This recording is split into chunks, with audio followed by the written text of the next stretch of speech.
Hello friends, welcome to the Velour channel. Today I'll show you how to share internet access via Bluetooth to another phone. To do this, we'll need to open Bluetooth on each device. So on different operating systems, it's done like this, and then connect them to each other.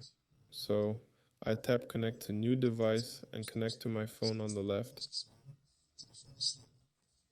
Tap pair here, and we're connected. Next, on the device we're sharing internet from, we need to go into this connection. So here in my case, yes, let's go in.